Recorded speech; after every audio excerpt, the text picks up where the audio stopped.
வாழ்க வையகம், வாழ்க வையகம், வாழ்க வளமுடன். குரு வாழ்க, குருவே துணை. குருவின் மலரடி போற்றி. சிந்தனையை உடல் நலத்தை சீரமைத்து உய்வித்த குருவே வாழ்க. தியானமே யோகம், யோகமே ஞானம். தமிழ் ஆனந்த யோகம் வாழ்க வளமுடன். என்பர்களே, இதுகாரும் பாலுறவு என்பது உடல் சார்ந்ததா உயிர் சார்ந்ததா என்று ஒரு தலைப்பின் கீழாக வேதாத்திரிய தத்துவ ஞானங்களை வைத்து சிந்தனை செய்த உமாபதி ஐயா அவர்களுக்கு நன்றி. மெய்யன்பர்களே, பாலுறவு, பால் உணர்வு என்று இரண்டு வார்த்தைகளை நாம் பார்க்கிறோம். பால் உணர்வு என்பது எது சார்ந்தது என்று ஒரு சிந்தனையையும், பால் உறவு என்பது எதை சார்ந்ததாக இருக்கிறது என்றும் இதை பிரித்து பார்க்க வேண்டும் என்று தோன்றுகிறது. இப்ப பால் உணர்வு என்பதுதான் பால் உறவுக்கு அடிப்படையானது. அந்த உணர்வு இல்லை என்று சொன்னால் இந்த உறவுக்கான வேலை இல்லை. அப்ப அந்த உணர்வின் தோற்றம் என்பது எங்கு என்று பார்க்கும்போது அதுதான் உயிர் சார்ந்தது என்ற ஒரு தெளிவுக்கு நாம் வர வேண்டி இருக்கிறது. அப்படி அந்த உயிர் சார்ந்த உணர்வு என்று சொல்லும்போது, இப்பொழுது அதாவது உணர்வது என்றால் எது உணர்கருவி? மனம் என்பதுதான் உணர்கருவி. சரி, அந்த மனம் என்பது எது? உயிரின் படர்க்கை நிலைதான் மனம். அப்ப உயிரின் படர்க்கை நிலையாக வந்த மனம் அதுதான் எல்லாவற்றையும் உணர்கிறது. இப்போ எதையெல்லாம் உணர்கிறது இந்த மனம் என்று பார்த்தால், நாம அடிப்படையாக என்ன சொல்லுவோம்? அழுத்தம், ஒலி, ஒலி, சுவை, மனம், இந்த அஞ்சையும் உணர்வது என்பதுதான் அடிப்படையாக இந்த மனதினுடைய நோக்கம். எப்பொழுது அந்த உயிரினம் என்று தோன்றியதோ அங்கு இந்த அஞ்சையும் உணர்வது என்பது அடிப்படை நோக்கமாக இருக்கிறது. இருந்தாலும் அதற்கும் மேலாக இன்ப துன்ப உணர்வுகளை உணர்வது எது? இந்த மனம்தான். இன்ப துன்பம் என்பதையும் உணர்கிறது. சரி, அதன் பிறகு இயல்பாக நம்மிடம் இருக்கக்கூடிய அமைதி, மகிழ்ச்சி, ஆனந்தம், அன்பு, ஆரோக்கியம், நிறைவு, இப்படி நிறைய நிலையான உணர்வுகளை உணர்வதும் இந்த மனம்தான். சரி, இதுல இந்த உணர்வுகள் எல்லாம் இயற்கை நம்மில் கொடுத்திருக்கக்கூடிய இயல்பான உணர்வுகள். இவை எல்லோருக்கும் எந்த அளவிலும் குறைவுபடாத அளவுக்கு நம்முள் இருக்கிறது. ஒவ்வொரு மனிதனுக்குள்ளும் இருக்கிறது. இதைத்தான் என்ன சொல்றாங்கன்னா, இந்த அட்சய பாத்திரம் எல்லாம் சொல்றாங்க இல்லையா, எவ்வளவு அள்ளுனாலும் குறையாது அப்படின்னு சொல்றாங்களே. அப்படின்னா இப்ப அமைதின்னு ஒரு உணர்வு இருக்கு. அது எவ்வளவு நேரம், எவ்வளவு காலம், எவ்வளவு நாள் அமைதியாக இருந்தாலும் அந்த உணர்வு இருந்து கொண்டே இருக்கிறது அல்லவா?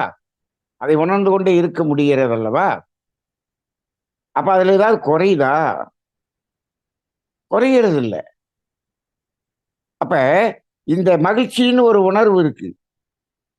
அது குறைஞ்சிருதா? அப்படின்னு பார்த்தா, அது குறைவது என்பதற்கான வேலையே இல்லை. அது எவ்வளவு மகிழ்ச்சியை உணர்ந்து கொண்டே இருந்தாலும், அது குறையாத ஒன்று. ஏன் என்று சொன்னால், இது இறை ஆகிய இயற்கையில் நம்மில் வைக்கப்பட்டிருக்கக்கூடிய உணர்வுகள். அதெல்லாம் இறை உணர்வுகள் என்று சொல்லலாம் என்று வைத்துக் கொள்ளுங்கள். இது இயற்கை.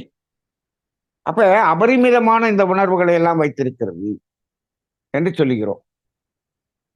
அப்ப அது குறைவுபடாத ஒன்று. ஆனால் இந்த துன்பம் என்ற உணர்வு மட்டும் நாம எப்படி பார்ப்போம்? துன்பம் என்ற உணர்வு அது அதிகமான துன்பம், குறைவான துன்பம், தாங்க முடியாத துன்பம், அதீத வேதனை கொடுக்கக்கூடிய துன்பம். இன்னும் நம்ம அதை கேட்டகரைஸ் பண்ணிட்டு போயிட்டே இருக்கலாம். ஆனால் மகிழ்ச்சியில அப்படி நம்ம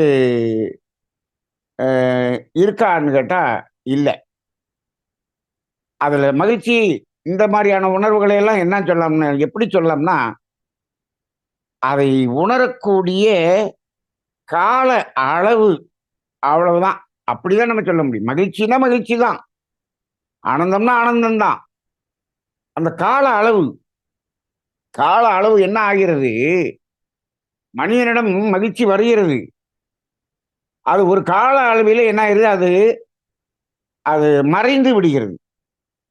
அப்ப அந்த அந்த மகிழ்ச்சிங்கிற உணர்வுல எவ்வளவு நேரம் இருந்தோங்கிற அதுதானே தவிர, அதுல பெரிய மகிழ்ச்சி, சின்ன மகிழ்ச்சின்லாம் ஒண்ணும் இல்ல. அந்த கால அளவை வைத்துத்தான் நாம் அந்த மகிழ்ச்சியினுடைய, அந்த உணர்வினுடைய தன்மையை உணர்ந்து கொள்கிறோம். சரி. இப்போ இத நாம நேற்று இதையே சிந்தனை செய்தோம். நேற்றைய சிந்தனையில இதே இடத்த சிந்தனை செய்தோம். என்ன சிந்தனை செய்தோம்? ஒரு குழந்தையிடம் ரூ. 200 ஒரு பொம்மை கார் வாங்கி குடுக்குறோம். அது மகிழ்ச்சியாக இருக்கிறது. நாம் ரூ. 20,00,000 ஒரு கார் வாங்குறோம். மகிழ்ச்சியாக இருக்கிறது. இப்போ அந்த ரூ. 20,00,000 வாங்கின கார்ல ஏற்பட்ட அந்த மகிழ்ச்சி, ஒரு குறிப்பிட்ட நேரத்தில் என்ன ஆகிறது? மறைந்து விடுகிறது. அப்படியே இருப்பதில்லை. ஆனா, அந்த ரூ. 200 வாங்கின கார் அந்த குழந்தைகிட்ட, அந்த மகிழ்ச்சியினுடைய அளவு, கால அளவு இருந்து கொண்டே இருக்கிறது. இப்போ ஒரு அதீதமான மகிழ்ச்சி, அதீத மகிழ்ச்சின்னு சொல்ல முடியாது. அதிக அதிக நேரம் அந்த மகிழ்ச்சியில் நிற்க முடிகிறது. அந்த கால அளவு. அப்ப ரூ. 20,00,000 கொடுக்காத அந்த மகிழ்ச்சியை இந்த ரூ. 200 கார் குடுக்குதா? அப்படின்னு ஒரு கேள்வி கேட்கலாம். இன்னொன்னு என்ன பண்ணலாம்? ரூ. 200 இவ்வளவு மகிழ்ச்சிய அந்த உணர்ந்த அதே குழந்தை, அது 30 வயசுல ஆகும்போது, ரூ. 20,00,000 கார்ல அதை உணர முடியலையே! அப்ப வயசாக ஆக ஆக நம்மிடம் இருக்கக்கூடிய இருப்பாக இருக்கக்கூடிய அந்த மகிழ்ச்சி குறைந்து விட்டதா? என்று ஒரு கேள்வியை அ எழுப்பி பாருங்கள். அப்படி குறைந்து இருக்கிறதான வாய்ப்பு இருக்கிறதா? அப்ப அப்படித்தானே தெரியுது. நமக்கு குறைஞ்சு போச்சு போல இருக்கே. நம்மளே குழந்தையாக இருக்கும்போது, நம்ம காலத்துல ரூ. 20 கார்லயே அவ்வளவு மகிழ்ச்சியாக இருந்திருக்கிறோம். ஆனால் இன்றைக்கு அந்த ரூ. 20,00,000 கார்ல அந்த அளவுக்கு மகிழ்ச்சியாக இல்லை. மாறி விடுகிறது. கொஞ்ச நேரம் மகிழ்ச்சியா தெரிகிறது, மாறி விடுகிறது. அப்ப வயசாக ஆக இந்த இருப்பாக இருக்கக்கூடிய அந்த உணர்வுகள் எல்லாம் குறைகிறது என்று எடுத்துக்கொள்ளலாமா? இல்லை, இல்லை. இந்த உணர்வுகள் எல்லாம் எப்பொழுதும் குறையாத அளவில், அளப்பரிய அளவில், அபரிமிதமாக நம்முள் இருந்து கொண்டுதான் இருக்கிறது. இப்பொழுதும் அதே அளவில் இருக்கிறது. ஆனால் நம்மால் என்ன செய்ய முடியவில்லை? அதை நிலைத்து நீடித்து உணர முடியவில்லை. இதற்கு என்ன காரணம் என்று பார்த்தால், அந்த குழந்தையிடம் அந்த மனதில் இருக்கக்கூடிய தடைகள் என்பது எதுவும் இல்லை. நேரடியாக அதனிடம் இருக்கக்கூடிய மகிழ்ச்சியை உணர்வதற்கு தடைகள் இல்லை. ஆனால் மனிதனிடம் வயசு ஆக ஆக ஆக நிறைய குப்பைகளை மனதுக்குள்ளாக போட்டு தடைகளை ஏற்படுத்திக் கொண்டான். தடைகள் அதிகமாக இருக்கிறது. அந்த தடைகள் என்ன செய்கிறது? அதை நிலைத்ததாக அனுபவிக்க விடாமல் தடுக்கிறது. அப்ப நம்மகிட்ட இல்லைன்னு நம்ம சொல்லிடக்கூடாது. இறைவன் அப்ப கொடுத்த அந்த அளவு இப்ப குறைச்சிட்டான் அப்படின்னு இறைவன் மேல், இயற்கை மேல் பழி போடக்கூடாது. அப்ப அந்த தடைகள் தான் இதை உணர்வதற்கு தடையாக இருக்கிறது. இப்ப அந்த தடை கம்மியா இருந்துச்சுன்னா, ஒருத்தர் அந்த புது கார் வாங்கினதே ஒரு 5 மாசத்துக்கு அந்த மகிழ்ச்சியை வச்சிருக்கிறாருன்னு வச்சுக்கோங்க. தடைகள் கூட கூட கூட அது 4 மாசம் ஆகுது, 3 மாசம் ஆகுது, 1 மாசம் ஆகுது. சில பேருக்கு 15 நாள்லயே அது என்ன ஆயிருது? அந்த மகிழ்ச்சி மறைந்து விடுகிறது. இதற்கு காரணம் ஒவ்வொரு மனிதனும் எவ்வளவு தடை வைத்திருக்கிறான் என்பதை பொறுத்துத்தான் இருக்கிறதே தவிர, தடைகள் தான் காரணமே தவிர, ஆனால் உள்ளே இருக்கக்கூடிய இருப்பு குறைவது இல்லை. இந்த இடத்த இந்த உணர்வு என்ற இடத்துல கொஞ்சம் நல்லா அதை தெளிவாக புரிந்து கொள்ளுங்கள். நான் மகிழ்ச்சிங்கிறத ஒண்ண சொல்லிட்டேன். இது எல்லாத்துக்கும் எடுத்துக்கலாம். எல்லாத்துக்கும் எடுத்துக்கலாம். அன்புக்கு எடுத்துக்கலாம், ஆரோக்கியத்துக்கு எடுத்துக்கலாம், அமைதிக்கு எடுத்துக்கலாம், ஆனந்தத்துக்கு எடுத்துக்கலாம், எல்லாத்துக்குமே எடுத்துக்கலாம். சரி. இப்போ இந்த மாதிரியான உணர்வுகளிலே இப்ப பால் உணர்வு என்று வருகிறோம். இது உயிர் சார்ந்தது என்று நாம் புத்தகத்திலே எழுதியிருக்கிறோம். இப்ப என்ன என்றால், இந்த உலக பொருள்களை கொண்டு உடலின் தேவையாகிய இயற்கை துன்பத்தை நீக்கி, அந்த நீங்கிய இடத்தில் நாம் உணரக்கூடிய உணர்வு இன்பம். சரி, இது பொருளின் மூலமாக துன்பத்தை போக்கி அந்த இன்பத்தை உணரக்கூடிய ஒன்று என்பது இந்த இன்பத்தில் மட்டும்தான் இந்த நிலை இருக்கிறது. பொருள்களை தூய்த்துத்தான் இந்த இன்பத்தை நாம் உணர முடிகிறது. அதனாலதான் இந்த பொருள்கள் தூய்ப்பதில் அளவு முறை மீறுதல் என்பதற்கான வாய்ப்பு இருக்கிறது. அப்ப மகரிஷி இன்பத்தின் அளவு முறை மீறும் போது என்று எழுதினார் இல்லையா? இன்பமே துன்பமாக என்று எழுதினார் இல்லையா? அப்ப இன்பத்தின் அளவு முறை மீறும் போது, அப்ப அந்த இடத்துல இன்பத்தின் அளவு முறை மீறல, இன்பத்தை உணர்வதற்காக செய்யக்கூடிய அந்த செயல்களின் அளவு முறை மீறும் போது அப்படின்னு வச்சுக்கிறோம். அப்ப இந்த இடத்துல இந்த பொருள்கள் அப்படின்னு பிக்கும் போது இது. ஆனால் அந்த பொருள்களை ரசிக்கும் போது இந்த மகிழ்ச்சி, ஆனந்தம் என்ற மற்ற அந்த உணர்வுகளும் இருக்கிறது. ஆனால் அவை நீடித்ததால் துன்பமாக மாறுவது என்பது அங்க இல்லை. ஏன்னு கேட்டோம்னா, அதுல நாம துய்த்தல் என்பதே கிடையாது. துய்த்தல் என்பதே கிடையாது. அப்ப அங்கு ரசித்தல் என்பது மட்டும்தான். மட்டும்தான். சரி. இப்போ ஆனால் அந்த இடத்துல என்ன பண்ணிடுறோம்னா, நாம இந்த உலகத்தில் இருக்கக்கூடிய எல்லாரையும் பார்த்து அதை விட நாம் குறைவாக இருக்கிறோம் என்று நினைக்கும் போது அது என்ன கட்டாயிருது. அந்த உணர்வை உணரக்கூடிய அந்த மனதினுடைய அந்த அலை கட்டாயிருது. அதை கட் பண்றது இது. நம்மிடம் இருக்கக்கூடிய தடைகள் தான் அதை கட் பண்ணி விடுது. நாமளும் இப்ப பிளாங்கா இருந்தோம்னு வச்சுக்கோங்க, நம்மளாலும் ரசிக்க முடியும். இப்போ இடையில வயசாயிருச்சு, நல்ல ஒரு புரிதலுக்கு ஒரு ஞானம் என்ற நிலையை அடைகிறார் ஒருவர்னு வச்சுங்க. அவர்னால அதை நிலையாக அனுபவிக்க முடியுதுல்ல. அப்ப சின்ன வயசுல நிறைய இருந்தது, இடையில குறைஞ்சி, அப்புறம் வயசான பிறகு திருப்பி கூடிருச்சா? இல்ல. இது எல்லாமே நமக்குள்ள தான் இருக்குது. அப்ப எப்பயுமே அது கூடவும் இல்லை, குறையவும் இல்லை. அது இயல்பாக இருந்து கொண்டு தான் இருக்கிறது. அதை உணர்வதற்குரிய தடைகள் தான் காரணம் என்பதை முதல்ல இந்த உணர்வுங்கிறதுல அடிப்படையான இந்த தத்துவத்தை உணர்ந்து கொள்ள வேண்டும். அதன் பிறகு இப்ப பாலுறவு என்பதற்கு வருகிறோம். பால் உணர்வு என்று வருகிறோம். இந்த பால் உணர்வுங்கிறது எதை உணர்வதற்கான உணர்வு என்று ஒரு கேள்வியை கேட்க வேண்டும். பால் உணர்வு என்பது. இதுக்கு தான் இந்த உணர்வுங்கிற வார்த்தையை இங்க தான் போடுறோம். இப்போ மற்ற உறவுகள் எல்லாத்துலயும் ஆ அந்த உணர்வுகள்ங்கிற வார்த்தையை நம்ம டைரக்ட்டா பயன்படுத்தல. இங்க வந்து பால் உணர்வு என்று டைரக்ட்டா வார்த்தையை பயன்படுத்துகிறோம். இது என்ன என்று கேட்கும்போது, பால் என்று சொன்னால் இரு பாலினம். இரு பாலினம். அதான் பால் என்பதற்கே இருபாலினம் என்று அர்த்தம்.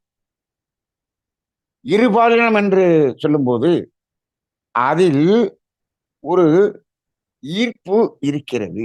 இது பொதுவாக எல்லா உயிரினத்திலும் இருக்கக்கூடியது. ஒரு ஈர்ப்பு இருக்கிறது. ஏன் அந்த ஈர்ப்பு என்று கேட்டால், இது ஒரே இடத்திலிருந்து ஒன்றாக இருந்து பிரிந்ததினால், அது அது ஒன்றாவதற்கான ஒரு ஈர்ப்பு.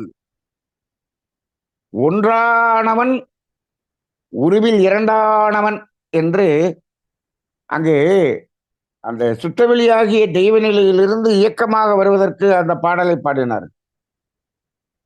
அந்த இயக்கத்தில் வந்த பிறகு, உயிரினம் என்று வந்த பிறகு, இங்கும் ஒரே உயிரினமாக வந்தது. அது என்ன ஆனது? அது அங்கிருந்து இரண்டாக பிரிந்தது. அப்ப ஒன்றிலிருந்து இரண்டாக பிரிந்ததன் அடிப்படையிலே எது பிரிந்தது? எங்கு பிரிவு ஏற்பட்டது? அப்ப அப்படி பிரியும் போது இப்ப சொன்னாங்க, எக்ஸ் ஒய்யும் எக்ஸ் எக்ஸ்ன்னு சொன்னாங்க. ஆண் பெண் எப்படி பிறக்கிறது என்று ஒரு விளக்கம் ஐயா கொடுத்தார். ஆணிடம் எக்ஸ் ஒய் என்று 2 குரோமோசோம் இருக்கு. பெண்ணிடம் எக்ஸ் எக்ஸ்ங்கிறது மட்டும்தான். அப்ப ஆணிடம் இருக்கக்கூடிய ஒய் குரோமோசோம் என்பதும் பெண்ணிடம் இருக்கக்கூடிய எக்ஸும் எக்ஸ் ஒய் இணைந்தால் அது ஆண் குழந்தை என்று சொன்னாங்க.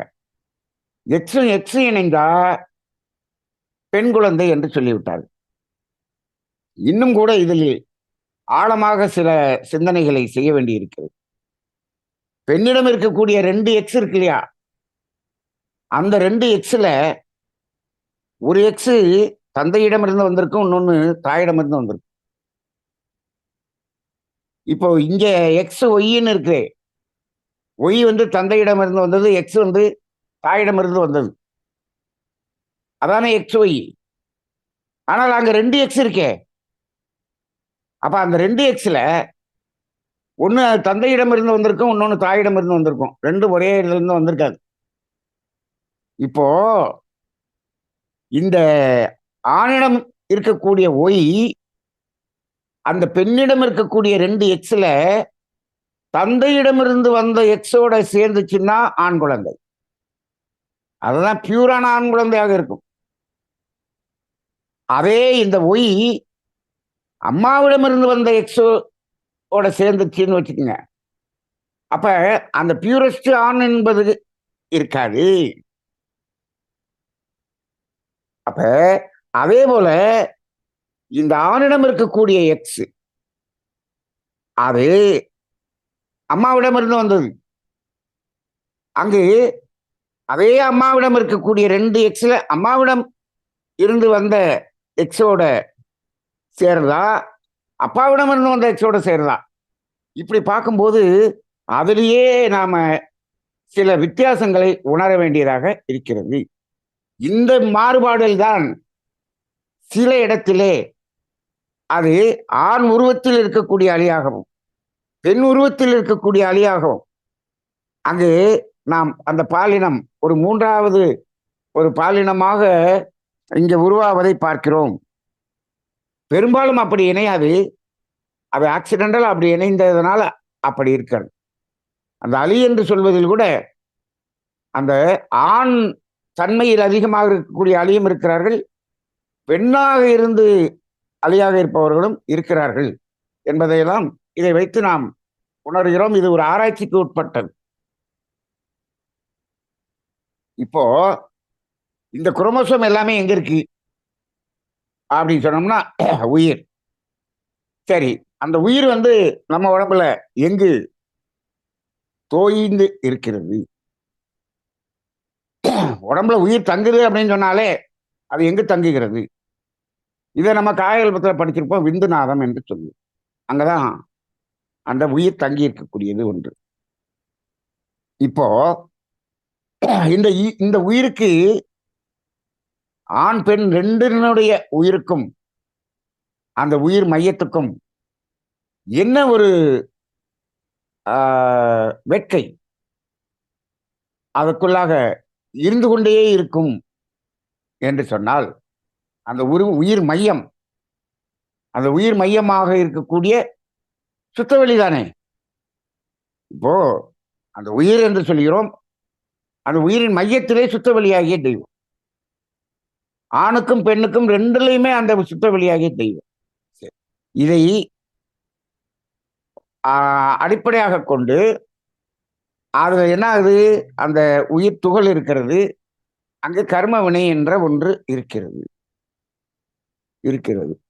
இப்போ இந்த இடத்துல இந்த உயிர் அதற்கு அடிப்படையாக அது மூலமாகிய இறைநிலையை உணர வேண்டும் என்ற வேட்கை இருந்து கொண்டே இருக்கும். அதற்கு தடையாக இருக்கிறது தான் நம்ம கர்ம வினை என்று சொல்லிவிட்டோம். இப்ப அந்த வேட்கை அதற்குள்ளாக இருந்து கொண்டே இருக்கும். அது இருந்து கொண்டே இருக்கிறது என்று சொன்னால், அந்த இறைநிலையை உணர வேண்டும் என்று சொன்னால், முதலில் ஆணாக பெண்ணாக பிரிந்த இடம் என்று ஒன்று இருக்கிறது அல்லவா? அந்த இடத்தை அடைந்தால் அந்த இடத்திலிருந்து நேராக இறைக்காட்சியை காண முடியும். இப்போ இதை நம்ம புரிஞ்சுக்கிறதுக்கு என்ன பண்ணலாம்? அதாவது சென்னையிலிருந்து ஒரு ரோடு வருது, ஒரு இடத்துல இரண்டாக பிரிந்து விட்டது என்று வைத்துக் கொள்ளுங்கள். ஒரு இடத்துல ரெண்டா பிரிஞ்சிருச்சு. பிரிஞ்சு ஒண்ணு என்ன ஆயிடுச்சு? அப்படியே மயிலாடுதுறை போயிடுச்சு. இங்கிட்ட திருச்சிக்கு ஒண்ணு வந்துருச்சு. இப்ப இதான் ஆண் பெண் பிரிந்ததுன்னு. இது பிரிந்த இடம் எது? விழுப்புரம். விழுப்புரத்துலதான் பிரிஞ்சது. இப்போ மயிலாடுதுறையில இருப்பவரும் திருச்சியில இருப்பவருக்கும் என்ன அங்க அங்க வந்துட்டாங்க.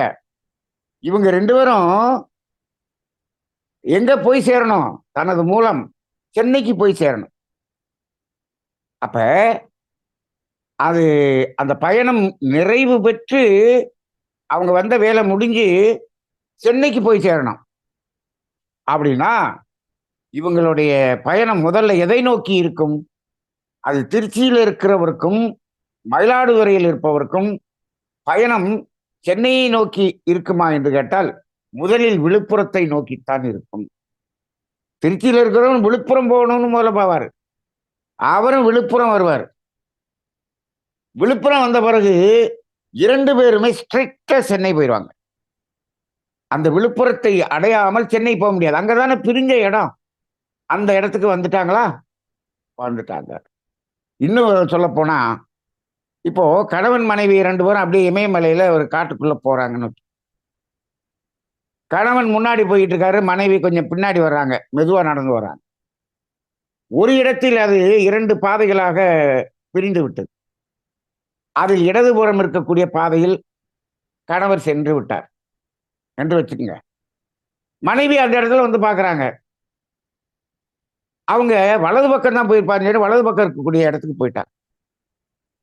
இப்ப இப்படியே போயிட்டே இருக்காங்க. ஒரு இடத்துக்கு போய் நின்னு பாக்குறாங்க. பின்னாடி அவர் நிக்கிறாரு. பின்னாடி அவங்கள காணோம். இந்த அம்மா அங்க போய் நிக்குது. இவரை காணோம். 2 பேரும் ஒரு இடத்துல திக்கு தெரியாத காட்டில் போய் நின்று கொண்டிருக்கிறார்கள். இப்ப மனைவியை காணோம் என்று அவருக்கு ஒரு ஒரு ஆதங்கம். கணவனை காணோம் என்று இவருக்கு ஒரு ஆதங்கம். இருக்குமா இல்லையா? இப்படிப்பட்ட ஆதங்கம் நமது கர்மயத்தில் இருக்கக்கூடிய அந்த உயிருக்கு என்ன இருக்கிறது? இந்த பிரிந்து வந்து அங்க அந்த நம்ம ஒரிஜினல் இடத்துக்கு போகணும் அப்படிங்கிறதுக்காக வந்தவன் தானே மனிதன். மனிதன் என்ன வந்தான்? மனிதனுடைய 6வது அறிவு வந்து என்ன? அதனுடைய வேலை என்ன? இறை உணர்வு பெற வேண்டும் என்பதுதானே. இறை உணர்வு பெற வேண்டும் என்பதுதான் நோக்கம். அப்ப இறை உணர்வு பெற வேண்டும்னா அப்ப நம்ம வந்த எங்கிருந்து வந்தோமோ அங்கு நம்ம என்ன செல்ல வேண்டும். இப்போ இவங்க 2 பேரும் திக்கு தெரியாத காட்டில் நிக்கிற மாதிரி தான் இப்ப நம்ம நின்னுகிட்டு இருக்கோம். இப்போ அவர்கள் முதலில் என்ன செய்ய வேண்டும்? நாம இவங்க மனைவியை கண்டுபிடிக்கணும் அப்படின்னு சொன்னா, அவர் கணவரை கண்டுபிடிக்கணும்னா, அவங்க போன பாதையிலே 2 பேரும் அப்படியே திரும்பி திரும்பி திரும்பி வந்துகிட்டே இருந்தாங்கன்னா, ஒரு இடத்துல அந்த எந்த இடத்துல பிரிஞ்ச இடமோ அந்த இடத்துக்கு 2 பேர் வந்து மீட் பண்ணிருவாங்க. 2 பேர் மீட் பண்ணிருவாங்க. அந்த இடத்துல வந்தோடனே 2 பேரையும் அப்படி பார்த்த உடனே எப்படி ஒரு உணர்வு இருக்கும்? 2 பேரும் காணா போயிட்டோம், எங்கேயோ போய் சிக்கிட்டோம்னு நினைச்சுக்கிட்டு இருந்த அந்த உணர்வு, இதே வழியில திரும்பி வந்து அந்த பிரிந்த இடத்தை அடைந்து 2 பேரும் பார்க்கும்போது எப்படிப்பட்ட உணர்வு இருக்கும்? அது நீங்கள் மனதால் நீங்கள் யூகித்துக் கொள்ளுங்கள். அதன் பிறகு அவர்கள் அந்த மூலத்தை நோக்கி அவர் வந்து விடுவார்கள். இந்த இடையில சென்று இணைந்த அந்த சந்தித்த இடத்தில் இருக்கக்கூடிய உணர்வு இருக்கு பாருங்க. அந்த உணர்வு அந்த உணர்வு அதை தேடித்தான் அங்கிருந்து திரும்ப வந்துகிட்டு இருப்பாங்க. அது கணவனுக்கு இருக்கும், மனைவிக்கு இருக்குமா இல்லையா? 2 பேரும் அந்த அந்த அந்த இடத்துல சேர்ற அந்த உணர்வை நோக்கி அவர்கள் பயணிக்கிறார்கள் அல்லவா? அந்த உணர்வு வேண்டும் என்று நினைக்கிறார்கள் அல்லவா? அந்த உணர்வு தாங்க பால் உணர்வு. இதுதான் பால் உணர்வு. அப்ப என்ன ஆகுது? இந்த ஆணினுடைய உயிர், பெண்ணினுடைய உயிர், இந்த 2ம் என்ன நினைக்கிறது? அந்த பிரிந்து வந்த அந்த இடத்தை நாம் உணர வேண்டும் என்று அது துடிக்கிறது அல்லவா? அதுதான் பால் உணர்வு. பால் உணர்வு. அப்ப இதுக்காக என்ன ஆகுது? அப்ப பால் உறவு தேவைப்படுகிறது. அப்ப இதை இந்த இயற்கை எப்படி எல்லாம் அமைச்சிருக்குன்னு பாருங்க. இந்த உயிரை கொண்டு போய் விந்துலையும் நாதத்திலையும் உள்ள வச்சு, அந்த விந்து நாதம் என்பது உடலில் உற்பத்தி ஆகிக்கொண்டே இருக்கிற மாதிரி வச்சு, அது ஒரு 15 நாட்களுக்கு ஒரு முறை அது கழிவாக மாறுவதாகவும் புதிதாக உற்பத்தி ஆகக்கூடியதாகவும், இது எல்லாத்தையும் இயற்கையின் படைப்பில் இது எல்லாமே இயற்கை. அந்த கழிவாக மாறியவுடன் அந்த விந்து வெளியேற வேண்டும், கழிவு வெளியேற வேண்டும் என்று ஒரு இயற்கை வச்சிருக்கா. இதைத்தான் மகரிஷி என்ன சொல்றாரு? உடல் கழிவுகளின் உந்து வேகம், யூரின் போற மாதிரி மோஷன் போற மாதிரி இது என்ன ஆகுது? இது வெளியேற வேண்டும் என்று தோன்றுகிறது. இது வெளியேற வேண்டும் என்பதை பயன்படுத்தி கொண்டு, அதுக்குள்ளதானே அந்த உயிர் இருக்கு. இப்போ இதை பயன்படுத்தி கொண்டு நம்ம என்ன பண்ணிடலாம்? இதுல பயணம் செய்து விடலாம் என்று பார்ப்போம். எங்கேயோ ஒரு கிராமத்துல போய் சிக்கிட்டோம், மலையில, கொடைக்கானல்ல எங்கேயோ ஒரு இடத்துல போய், அங்க போய் ஒரு கார்ல வந்தோம். நம்ம போய் அப்படி எங்கேயோ அப்படியே பார்த்துக்கிட்டு இருந்தோம். நம்ம வந்தவங்க விட்டுட்டு போயிட்டாங்க. நம்ம நடு ரோட்ல நிக்கிறோம்னு வச்சுங்க. அந்த வழியா ஒரு பஸ் வந்துச்சுன்னா என்ன பண்ணுவோம்? அப்பா, ஏதோ ஒரு பஸ் வருதுப்பா, இல்ல ஏதோ ஒரு லாரி வருது, ஏதோ ஒரு வேன் வருதுன்னு வச்சுங்க. அப்பா அதுல ஏறி போயிடலாம் அப்படின்னு ஏறி போயிடுவோம் இல்லையா? அது போல இங்க என்ன ஆகுது? இந்த உயிர், இந்த விந்துநாதம் கழிவாக மாறி வெளியேற வேண்டும் என்று நினைக்கக்கூடிய அந்த உந்து வேகம் அதுக்கு இருக்கிறது இல்லையா? இதை பயன்படுத்தி இந்த உயிர் அந்த விந்தில் பயணிக்கவும், நாதத்தில் பயணிக்கவும் பயணித்து நம்ம 2 பேரும் அந்த பிரிந்த இடத்தை நாம் உணர்ந்து கொள்வோம் என்று வரக்கூடிய அந்த உணர்வு தான் பால் உணர்வு. அப்ப அந்த மாதிரி வெளியேறும்போது இந்த 2ம் ஆணினுடைய விந்தும் நாதமும் 2 கலக்கும் போது, 2ம் ஒன்றாக இணையும் போது இந்த 2 உயிர்களின் இணைப்பு அங்கே நடக்கிறது. அப்ப அப்படி நடக்கும்போது 2 விஷயங்கள் நடக்கும். ஒன்று கர்ம வினை நம்மிடம் அதிகமாக இருந்தால் அந்த கர்ம வினையை கழிப்பதற்கு வேண்டிய உடலை உருவாக்குவதற்கான குழந்தை உருவாகிவிடும். ஒன்று. அப்படி இல்லை என்று சொன்னால் குழந்தை உருவாக வேண்டிய அவசியம் இல்லை என்று சொன்னால் அது என்னாகும்? இந்த இறை உணர்வை உணர்ந்து விட்டு அது முடிந்துவிடும். குழந்தை உருவாகியது என்று சொன்னாலும் இந்த இறை உணர்வை உணர முடியும். இந்த இறை உணர்வு என்பது காமன். அது குழந்தையாக உருவாகுதா இல்லையா அப்படிங்கிறது ஆப்ஷனல். கர்மவினை இருந்தால் குழந்தையாக உருவாகும், கர்மவினை இல்லைன்னா குழந்தையாக உருவாகாது. மகரிஷி அதைத்தான் தெளிவா சொல்லிட்டாங்க. கர்மவினை இல்லை என்று சொன்னால் குழந்தை பிறக்காது என்று சொல்லிட்டாங்க.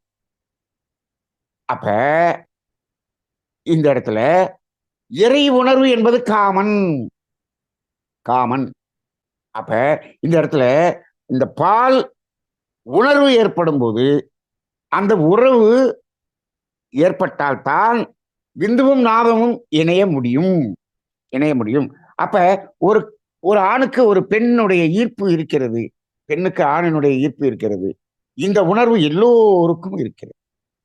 அப்ப இதற்கு உதவி செய்வது எது என்று கேட்டால் உடலும் மனமும் அதற்கு உதவி செய்ய வேண்டும். இதுல பிரைமரி பால் உணர்வு தான், உயிர் சார்ந்த உறவு தான்.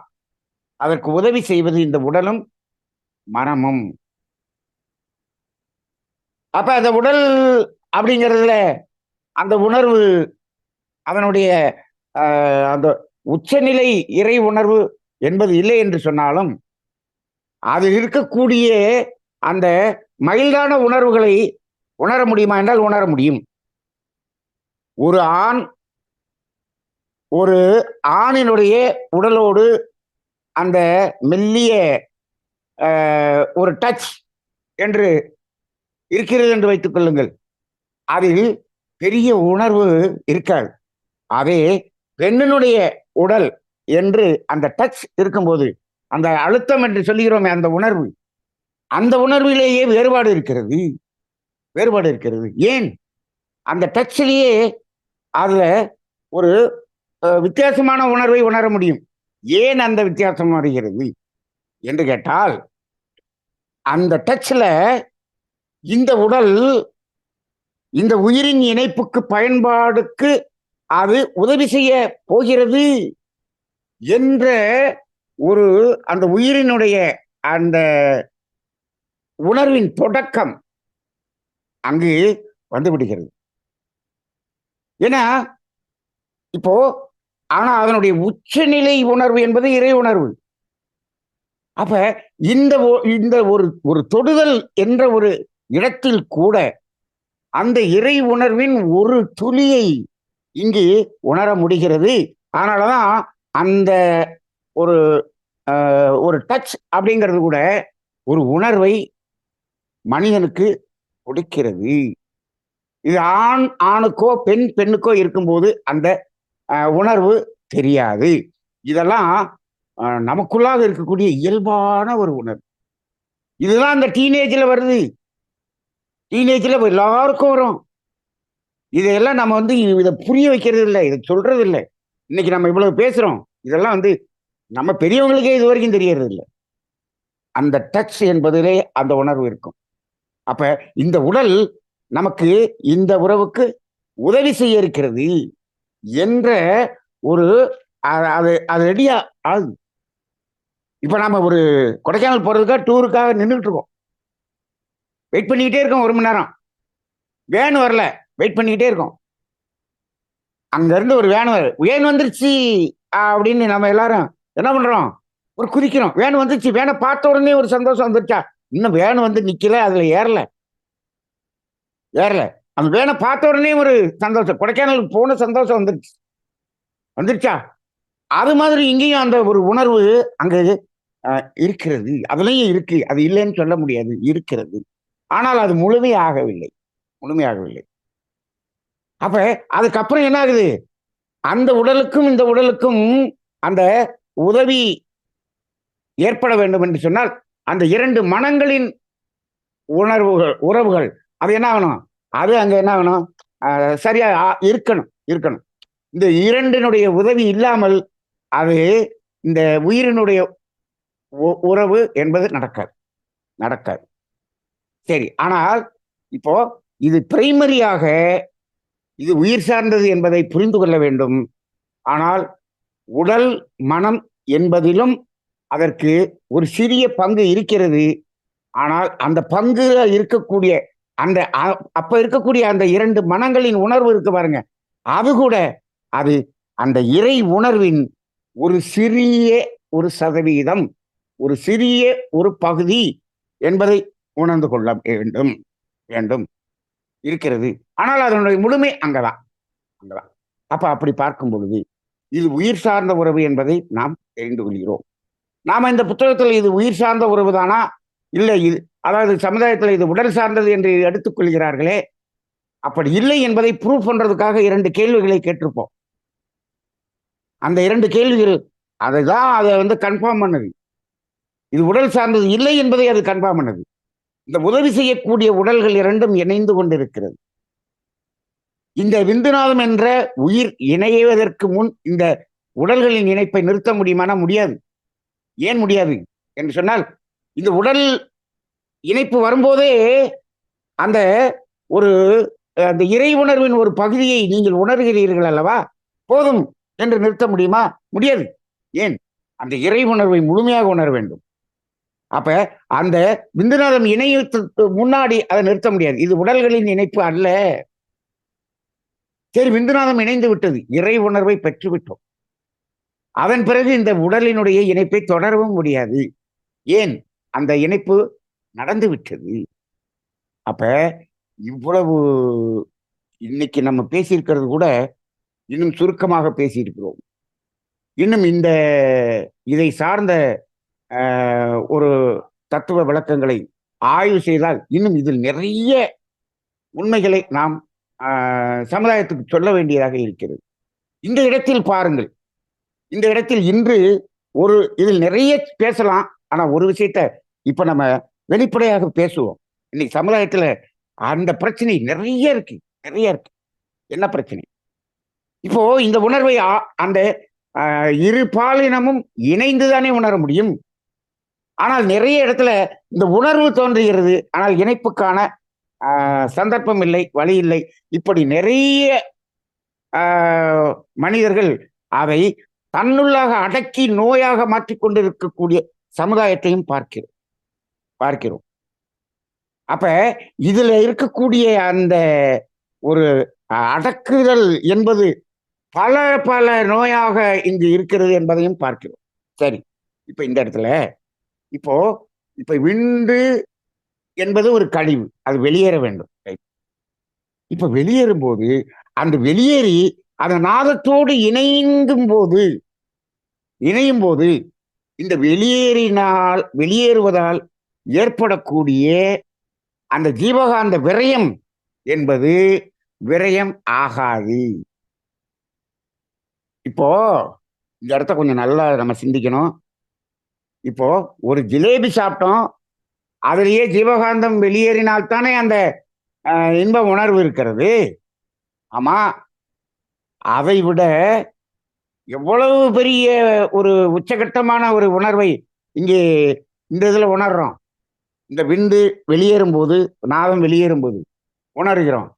இப்ப அந்த இடத்துல அபரிமிதமான ஜீவகாந்தம் அங்கு விரயம் வெளியேறுமா? வெளியேறாதா? வெளியேறத்தான் செய்யும். வெளியேறத்தான் செய்யும். ஆனால் அது இரு பாலினமும் இணைந்து வெளியேறும்போது அங்க என்ன ஆகிறது? அந்த ஜீவகாந்தத்தின் பரிமாற்றம் நடந்து விடுகிறது. ஏன்னா 2 உயிர்களிலும் ஜீவகாந்தம் இருக்கிறது அல்லவா? 2 உயிர்களும் இருக்கிறது அல்லவா? 2 உடல்களும் இணைந்து இருக்கிறது அல்லவா? அப்ப இங்கு அங்கு அந்த உணர்வின் மூலமாக அங்கு உயிர் பரிமாற்றம், காந்த பரிமாற்றம் நடக்கிறது. ஜீவகாந்த பரிமாற்றம் நடக்கிறது. ஜீவகாந்த பரிமாற்றம் நடப்பதால் அங்கு இருவருக்கும் விரயம் இல்லை. இல்லை. ஆனால் இது நிறைய இடத்தில் தவறு நடக்கிறது. என்ன தவறு நடக்கிறது என்று சொன்னால், இந்த இணைப்புக்கான ஒரு சூழ்நிலை இல்லாமல் தானாக இது வெளியேறுகிறது என்று வைத்துக் கொள்ளுங்கள். அந்த இடத்தில் என்ன, அது இணைப்பு நடக்கல, இந்த விந்து வெளியேறுகிறது. வெளியேறும் போது ஏற்படக்கூடிய அந்த உணர்வு என்பது முழுக்க முழுக்க ஜீவகாந்த விரயத்தினால் ஏற்படக்கூடிய உணர்வாக இருக்கிறது.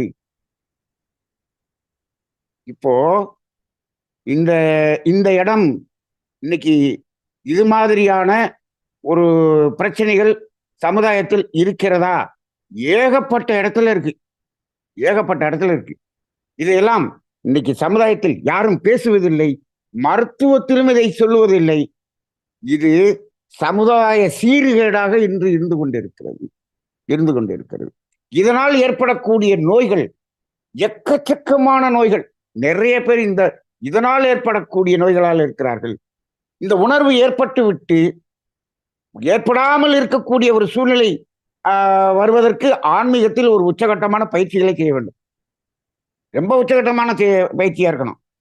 அதே போல உணவுல அப்படி இருக்கணும். அப்படி இருந்தா தான் அது அந்த உணர்வை என்ன பண்ணிடலாம், உணர்வை நமக்குள்ளாகவே அதை செலுத்த முடியும். நமக்குள்ளாகவே இருக்கக்கூடிய ஆண் பெண் தன்மை, அந்த இரண்டிலும் அந்த இணைப்பு வரக்கூடிய அளவுக்கு நீங்கள் யோகம் பயின்றால்தான் அந்த உணர்வை நீங்கள் வெல்ல முடியும். அந்த அளவுக்கு யோகம் செய்யக்கூடியவர்கள் இன்று யாரும் இல்லை. அப்ப என்ன பண்ணணும்? அப்ப என்ன ஆகணும்? அப்ப இந்த இணைப்பு தேவை. இது தேவையின் அடிப்படையில் இருக்கிறது. மகரிஷியினுடைய 3 தேவைகளின் அடிப்படையில் இருக்கிறது.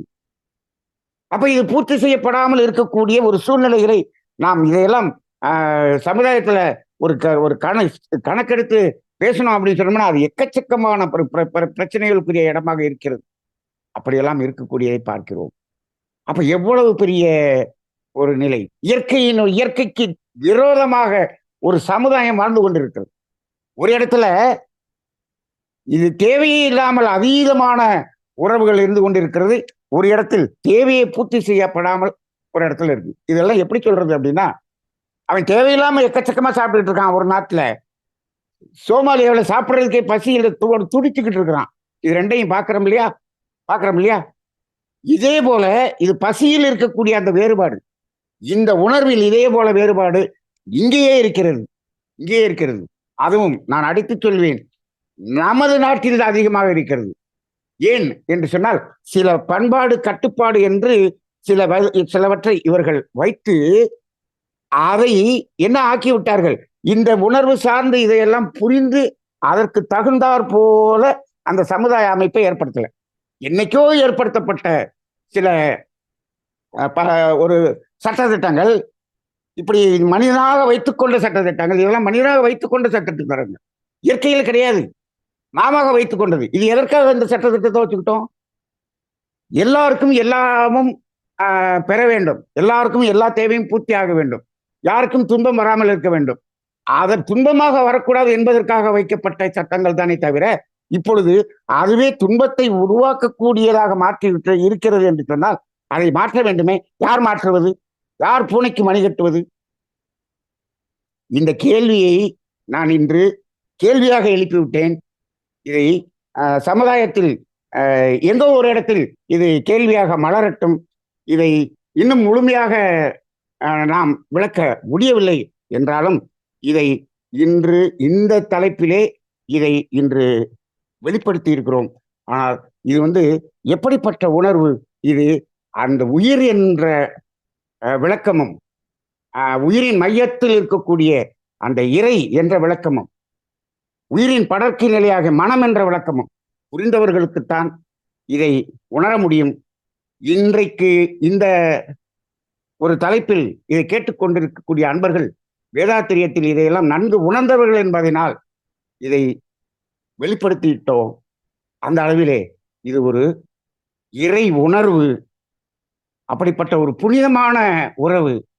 அந்த உறவு என்பது உயிர் சார்ந்தது, உடலும் மனமும் அதற்கு உதவி செய்கிறது என்பதை நாம் இன்றைய சிந்தனையில் ஒரு தெளிவாக வைத்துக் கொள்வோம். சமுதாயத்தில் மாற்றங்கள் ஏற்படுவதற்கான ஒரு தொடக்கமாக இந்த அலையை சமுதாய பிரபஞ்சத்தில் அதை விதைத்து விடுவோம். வாழ்க வளமுடன்.